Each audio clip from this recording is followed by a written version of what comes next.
We have the new D1 subdivision being talked about. This news broke today by Ross Dellinger over at Yahoo Sports. Nicole Auerbach, I don't know how to say her name, but she did a good story of this on The Athletic, really simplified it, made it easier. I know not everybody has The Athletic, but essentially what we're talking about here is there's going to be a new subdivision in D1. Well, Charlie Baker, the NCAA president, wrote a letter about a new subdivision in D1 athletics for college sports, where he wants to create something to where every player is making at least $30,000 while they are playing for these teams.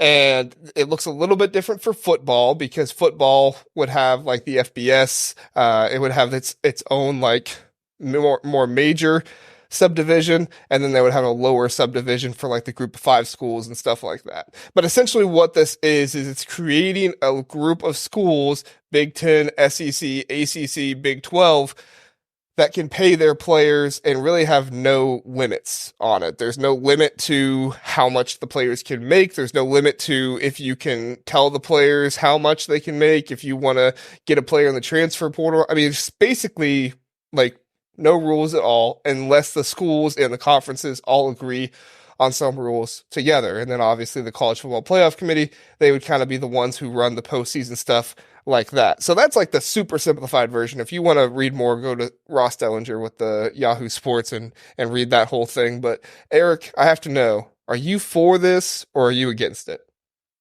I think I'm for it because it's a little bit closer to the model that I've been preaching for about 4 years and saying that if we're going to act like the NFL light, then why aren't we just going to be the NFL light?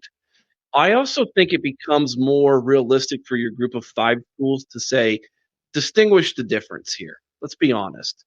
And I for one, hope that this creates more of a group of 5 where they also can have a playoff down the road for themselves too, and their own national champion as well.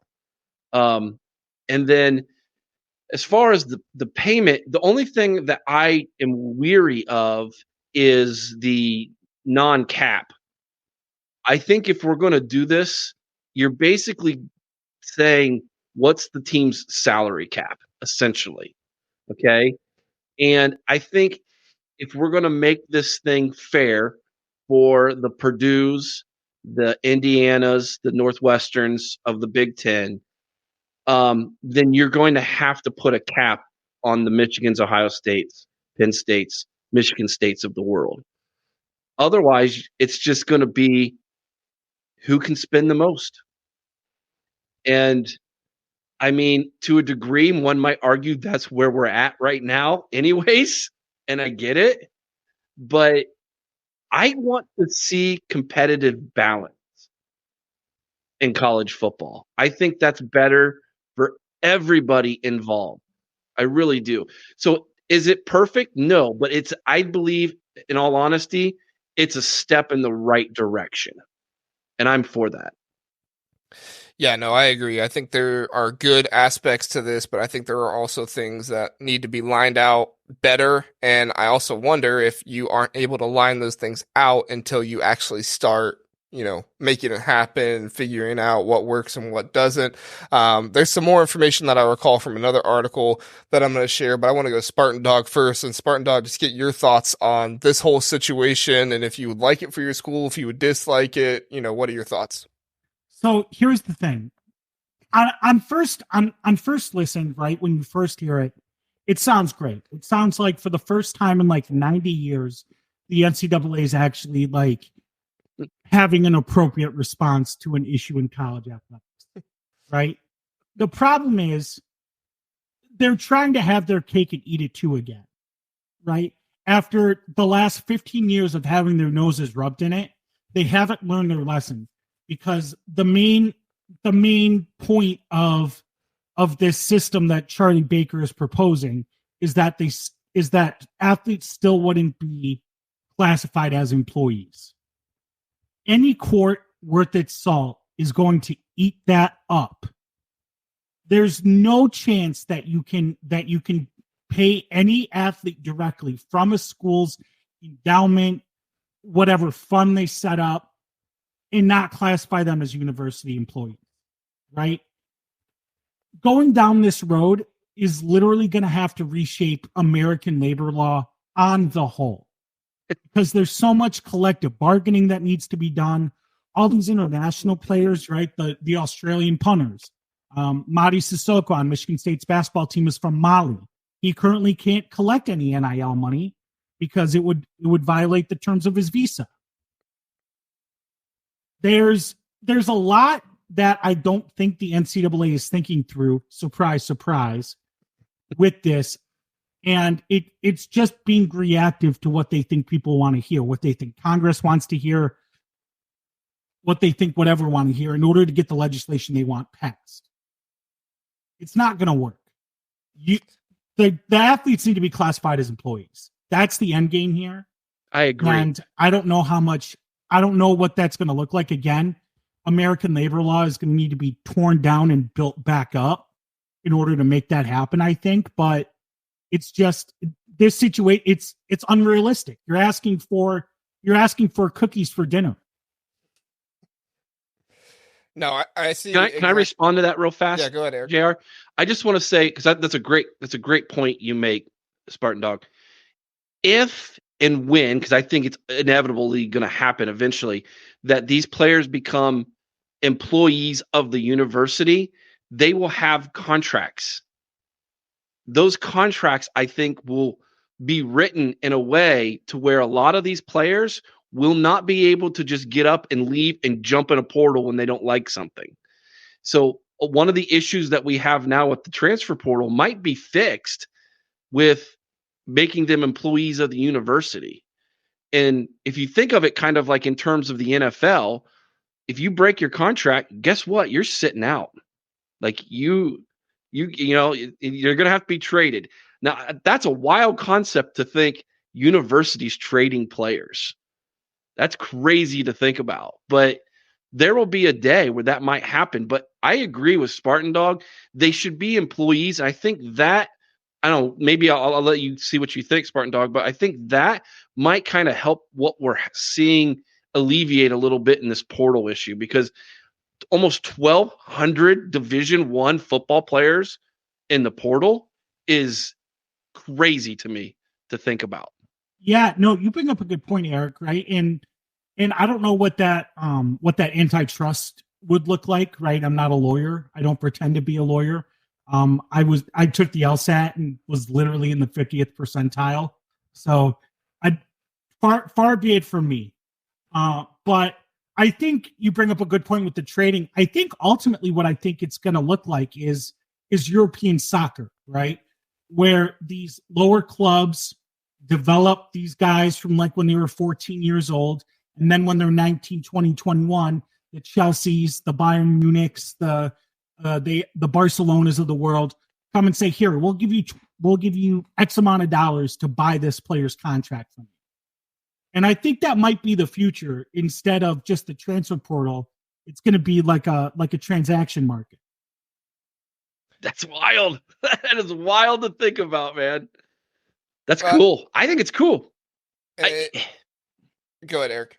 I just gonna say, I think you have to, right now, it is the wild, wild west. Yeah. I mean, it is, we have schools staring each other down at high noon, ready to draw the pistols and say, who's bidding for me? And that's what the athlete's doing. Like, who wants me? And you've got Ohio State and Michigan State with their guns drawn at each other going, who's got a bigger NIL, right? Okay, that's what's happening right now. And to think that you can create something that's more on the lines of what the business world is like, I think is intriguing to me. Because if you want my player, here's what it's going to cost you. I love it. No, I think it is starting off in the right direction, like we talked about. You know, I think that there is some of this that is very good, but I think Spartan Dog also brings up a good point that if you don't have these people as actual employees, then it's just going to completely wreck the entire system of who is employed, who is not. The NCAA just wants to keep this student athlete tag, which is the dumbest thing in the world, which if you don't know the history, we don't have time to get into it here, but if you don't know the history of how that came about, you need to research it and figure it out, because it's actually a terrible story, and it really is something that the NCAA has been latching onto for a long, long time, and it's not been good for the student athletes or the athlete students, whatever you want to call it, for them to be doing what is going on. So just check out that story. I think it was like from the 60s or something like that when they first said student athlete, and it was a really bad story. But anyway, that's not the point. The point I want to get into is that I remember Charlie Baker has also been talking about the money that schools and conferences receive from some of these bowl games, from some of these, the revenue that comes from there, from playing in the college football playoff, all these things. And he's been talking about making sure that that money goes in certain areas. So schools can't get that money and just put it all toward NIL, but it has to go to other athletics. It has to go to this. It has to go to that, and kind of putting a cap on it that way. So they're saying you can pay as much money to these student athletes as you want to pay, which, like I said, really they're employees that you want to pay. But at the end of the day, you can only use this money that you've gained from the college football playoffs, from your bowl games, from your conference. You can only use this in certain ways. Coach's salary, there's a lot of rules about being a Division I school where you have to have like the right mental health setup. You have to have a big enough stadium, those different kinds of things. And that's one of the reasons why schools like James Madison don't get to play in a bowl game right away, is because they're told, you can focus on these things before that. But I think it's just a mess in a lot of ways. I think if you're going to give them free reign, give them free reign. But at the end of the day, I don't think free reign is going to work, because we're just going to end up with what we have now, which is, like you guys talked about, just complete trying to outbid one another as much as you possibly can.